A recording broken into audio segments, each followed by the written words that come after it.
કેમ છો બાળ દોસ્તો? આજે આપણે ધોરણ 3 વિષય ગણિત વિકાસ મૂલ્યાંકનલક્ષી એસાઇનમેન્ટ 2024માં પ્રશ્ન નંબર 5નું સોલ્યુશન જોવાનું છે. જો વિદ્યાર્થી મિત્રો હજુ સુધી આપણી ચેનલને સબસ્ક્રાઇબ ના કરી તો કરી લેજો. બાજુમાં આવેલા બેલ આઇકનને દબાવી દેજો, જેથી આવનારા વિડીયો નોટિફિકેશન તમને મળતું રહે. ચાલો આપણે સોલ્યુશન જોઈ લઈએ. પ્રશ્ન નંબર 5 નીચેના દાખલા ગણો. ચેપ્ટર નંબર 6માંથી છે બાદબાકી કરો. તો પહેલું 952 - 475માંથી આપણે બાદબાકી કરતા તો 2માંથી 5 ના જાય, બાજુમાંથી દશક લેવાનું તો ઉપર 4 આવશે. તો અહીંયા થશે 12, 12માંથી 5 જાય એટલે 7, 4માંથી 7 ના જાય તો બાજુમાં દશક લો એટલે 8 થશે. અહીંયા 14 અને 14માંથી 7 જાય એટલે 7 અને 8માંથી 4 જાય એટલે 4. બીજો દાખલો 536 - 278. તો 6માંથી 8 ના જાય તો બાજુમાં દશક લેવાનું એટલે અહીંયા થશે 2, અહીંયા થશે 16, 16માંથી 8 જાય તો 8, 2માંથી 7 ના જાય તો બાજુમાંથી દશક લો એટલે 4 થશે. તો પછી અહીંયા 1 આવશે એટલે 12માંથી 7 જાય એટલે 5, 4માંથી 2 જાય તો 2. એ જ રીતે અહીંયા ત્રીજો દાખલો છે 413 - 264માંથી બાદ કરતા 149 મળે.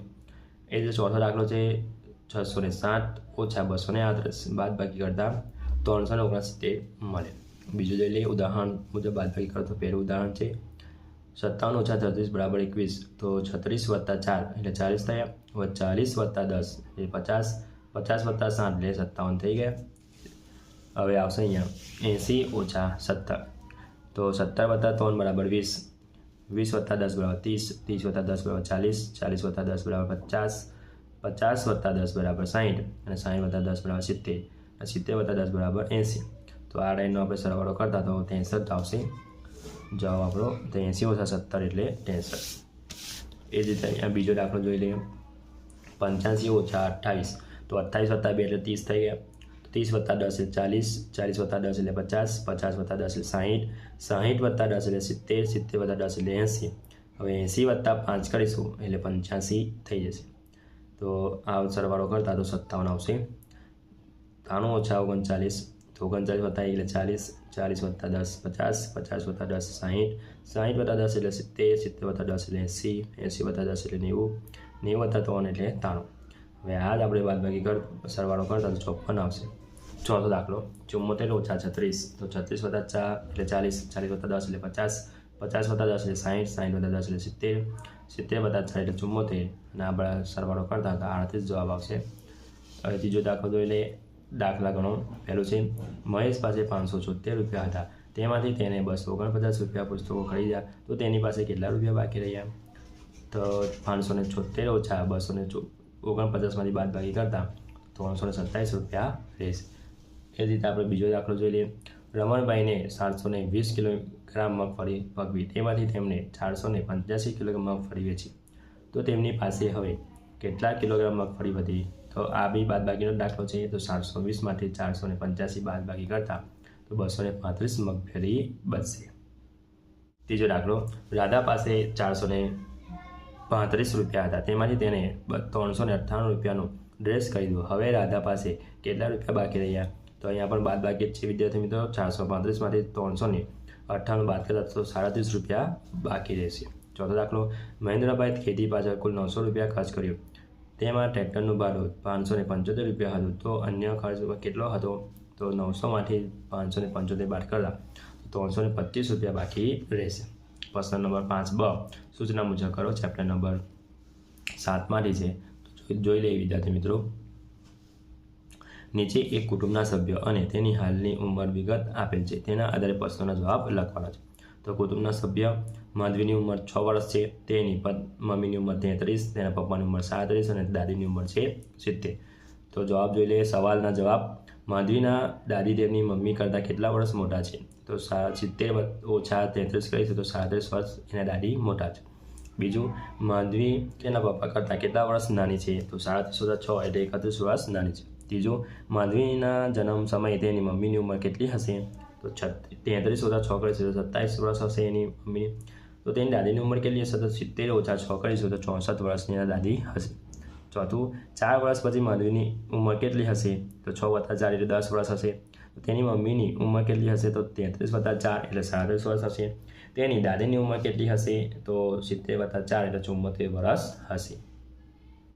બીજું નીચેના આપેલા જન્મ પ્રમાણપત્ર પરથી પ્રશ્નના જવાબ આપો. વિદ્યાર્થી મિત્રો, આ જન્મનું પ્રમાણપત્રનું તમારે ધ્યાનપૂર્વક અભ્યાસ કરી લેવાનો છે અને એના જ આધારે પ્રશ્નોના જવાબ આપવાના છે. એટલે કે ધ્યાનપૂર્વક અભ્યાસ કરી હવે આપણે સવાલનો જવાબ જોઈએ. ખાલી જગ્યા જયેશની જન્મની તારીખ ખાલી જગ્યા, જન્મનો મહિનો ખાલી જગ્યા અને જન્મનું વર્ષ ખાલી જગ્યા. તો તારીખ આવશે 11, મહિનો આવશે 11 જૂનનો મહિનો અને જન્મનું વર્ષ આવશે 2020. બીજું છે જયેશના પિતાનું નામ, માતાનું નામ અને જન્મનું સ્થળ કયું છે. તો પિતાનું નામ છે ડાયાભાઈ, માતાનું નામ છે શીતલબેન અને રાજકોટમાં એનો જન્મ થયો છે. ત્રીજું જયેશ 11/8/2020માં કેટલા મહિનાનો થાય છે. તો 2 મહિનાનો થશે. ચોથું જયેશ 11/6/2024માં કેટલા વર્ષનો થાય છે. તો 4 વર્ષનો થશે. પાંચમું જયેશ 11/6/2042માં કેટલા વર્ષનો થશે. તો 22 વર્ષનો થશે. છઠ્ઠું જયેશ કઈ તારીખે 10 વર્ષનો થશે. જવાબ આવશે 11/6/2030 થશે. સાતમું જયેશ 11/6/2026માં કેટલા વર્ષનો થશે. તો જવાબ આવશે 6 વર્ષનો થશે. આઠમું જયેશ કઈ તારીખે 15 વર્ષનો થશે. તો 11/6/2035ના થશે. જયેશ જન્મમાં કેટલા દિવસ પછી નોંધણી કરેલ છે. ખાલી જગ્યા એટલે નોંધણીની તારીખ પર લખો. તો 11 દિવસ પછી નોંધણી થઈ છે અને તારીખ થશે 22/6/2020માં. નોંધણીનો ક્રમ કેટલો છે. તો નોંધણીનો ક્રમ 176/2020 છે. પ્રશ્ન નંબર 5 ક ટપકાવાળી લીટી રેખા દોરી તેની નીચેની વસ્તુને સમિતિ દર્શાવે છે કે ભાગ વિભાજિત કરો. તે વસ્તુ સમિતિ દર્શાવવા 2 ભાગમાં વિભાજિત ન થાય તો તેને પર ચોકડી કરો. તો ચેપ્ટર નંબર 1માંથી છે. તો અહીંયા તમે 2 જોઈ શકો છો કે 2 કોઈ ભાગમાં વિભાજિત થતું નથી એટલે ચોકડી આવશે. તો અહીંયા તમે જોઈ શકો છો 2 ભાગમાં વિભાજિત થઈ જાય છે. તો આ રીતે તૂટકની અંદર ખરું આવશે. તો ચશ્માઓ પણ આ રીતે 2 ભાગમાં વિભાજિત થઈ જાય છે એટલે ખરું આવશે.